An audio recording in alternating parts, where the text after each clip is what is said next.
और हम सीधे इस वक्त लाइव जुड़ रहे हैं, हमारे साथ अमेरिकी विदेश विभाग के प्रवक्ता जुड़ रहे हैं जेड तरार साहब। बहुत स्वागत है आपका इंडिया न्यूज पे जेड तरार साहब। जेड तरार साहब, पहला सवाल आपसे हमारा यही है कि यूक्रेन संकट को लेकर अमेरिका इस वक्त क्या सोच रहा है?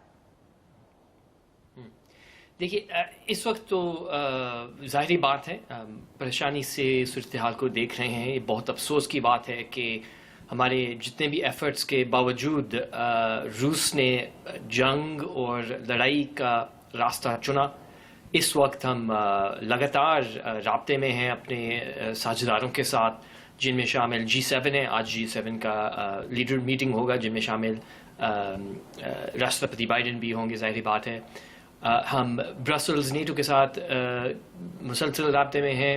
आपने सुना होगा कि EU भी उन्होंने भी ऐलान किया है कि सख्त सैंक्शंस, प्रतिबंध आएंगे रूस के खिलाफ।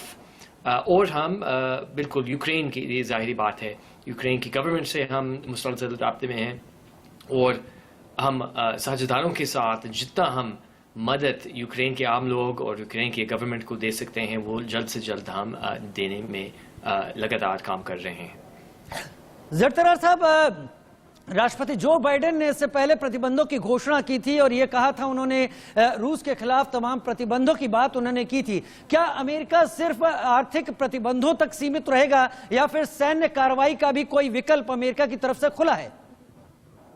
राष्ट्रपति बाइडेन ने बहुत स्पष्ट तौर पर यह कहा है कि कोई अमेरिकी सैनिक फोर्सेस यूक्रेन में नहीं जाएंगे, कोई अमेरिकी फोर्सेस रूस के खिलाफ नहीं लड़ेंगे, नेटो फोर्सेस रूस के खिलाफ नहीं लड़ेंगे जब तक कि रूस ने नेटो पर हमला नहीं किया। तो इसमें कोई शक नहीं होना चाहिए कि रूस के पास कोई ऐसा बहाना नहीं है कि वो मज़ीद अधिक टेंशन को बढ़ाएं, क्योंकि नेटो सिर्फ डिफेंसिव पोस्चर में है इस वक्त।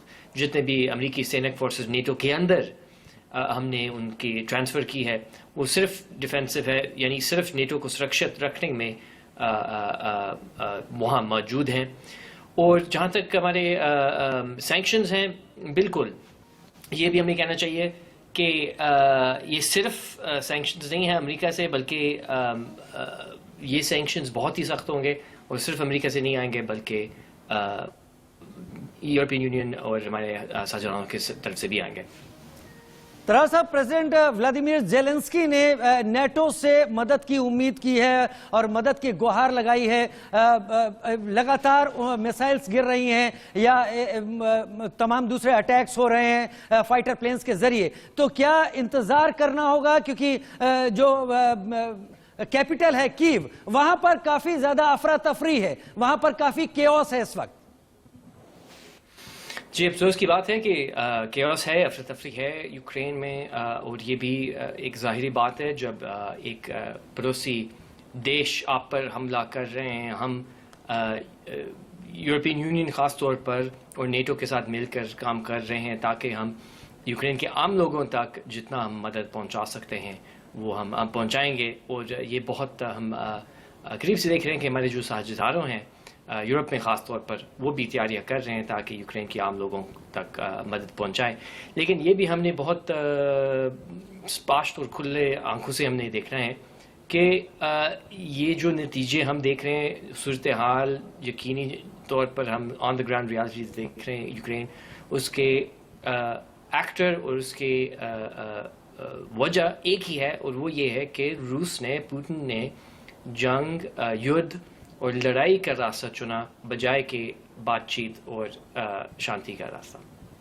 आप इस बात पर काफी संजीदा होकर ये बात कह रहे हैं कि रूस ने जंग और लड़ाई का रास्ता चुना है, लेकिन तरार साहब, कई दिनों से इस बारे में लगातार हम लोग भी कयास लगा रहे थे कि ये चीज एक जंग में तब्दील हो सकती है, जो कि आज सुबह से शुरुआत हो गई है।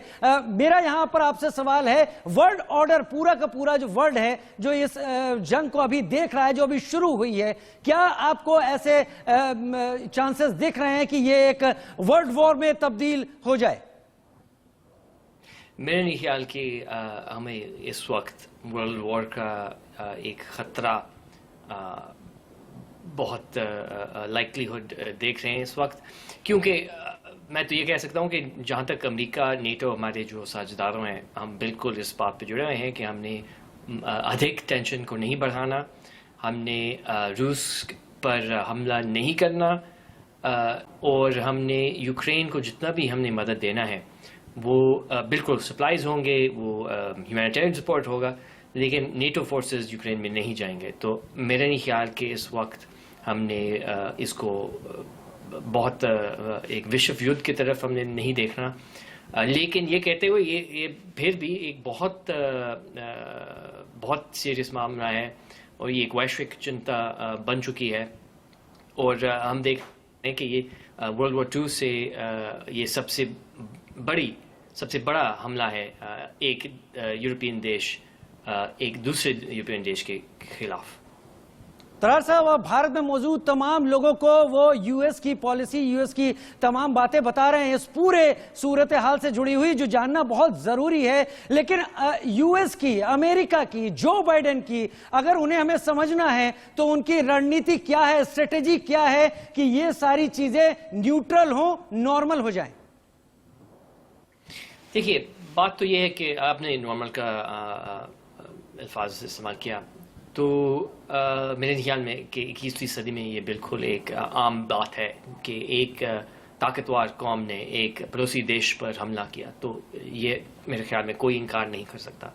अब सवाल ये पैदा होता है कि हमने अमेरिका ने हमारी राजनीति क्या है। पहली बात तो ये है कि ये सिर्फ अमेरिका अकेला नहीं है, तो मैं ये बिल्कुल नहीं कहना चाहूँगा कि ये अब एक अमेरिका और रूस के बीच एक मुकाबला बन चुकी है, ये गलत है। बल्कि ये है पूरी ख़ास तौर पर लोकतांत्रिक देश इन बातों पर बिल्कुल जुड़े हुए हैं कि ये गलत है। आप किसी पड़ोसी देश पर हमला नहीं कर सकते बिला वजह, और उनके टेरिटोरी पर आप कब्ज़ा बिल्कुल नहीं कर सकते। हम बिल्कुल इस बात की बर्दाश्त नहीं करेंगे कभी भी।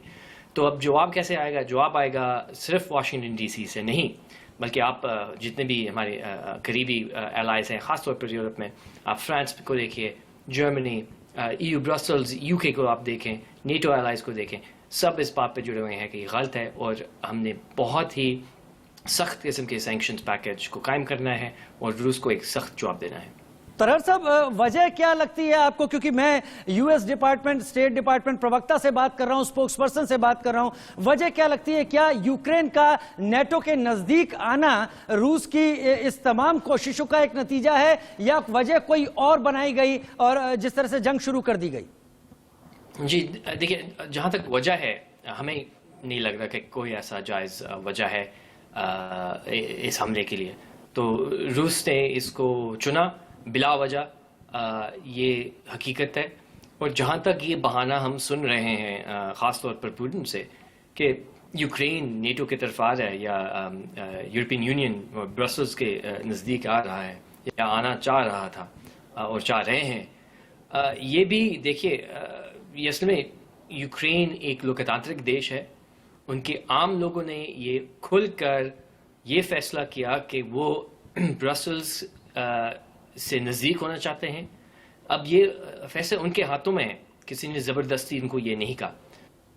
तो अब इस बहाने से लेकर रूस ने हमला किया, जो कि मेरे ख्याल में कोई ऐसा, ये कॉमन सेंस की बात है कि अगर आपने किसी एक दूसरे देश की राजनीति को, आपके कोई मसले हैं या आपको ठीक नहीं लगते, चलें, वो एक राय है आपकी, लेकिन उससे लेकर फिर हमला करना, आम लोगों को जो है, आम लोगों पर भी आप हमला कर रहे हैं, ये बिल्कुल गलत बात है। एक आखिरी सवाल आपसे, छोटा सा जवाब मैं उसका आपसे चाहूंगा। जो अब तक खबरें आ रही हैं 50 से 60 लोगों की मौत, जिसमें आर्म्ड फोर्सेस के भी लोग पता चल रहे हैं यूक्रेन की गवर्नमेंट के तरफ से, क्या नेटो जल्दी ही एक्ट कर सकता है?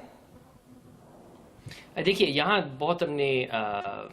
बहुत स्पष्ट तौर पर, बहुत केयरफुली हमने इस बात को देखनी है कि जहाँ तक कैजुअलिटीज़ है ऑन द ग्राउंड यूक्रेन में, वो हम आने वाले घंटों में और भी करीब से हम देखेंगे, और शायद जो पिक्चर है वहाँ पे, जो हकीकत है, वो करीब से हम देख सकेंगे।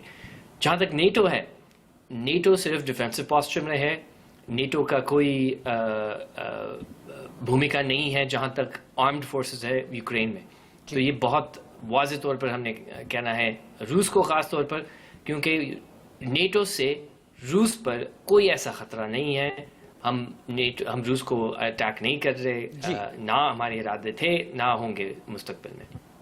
बहुत शुक्रिया ज़ैद तरार साहब, अमेरिकी विदेश विभाग के प्रवक्ता, हमारे साथ वाशिंगटन डीसी से जुड़ने के लिए। बहुत शुक्रिया आपका हमारे साथ जुड़ने के लिए।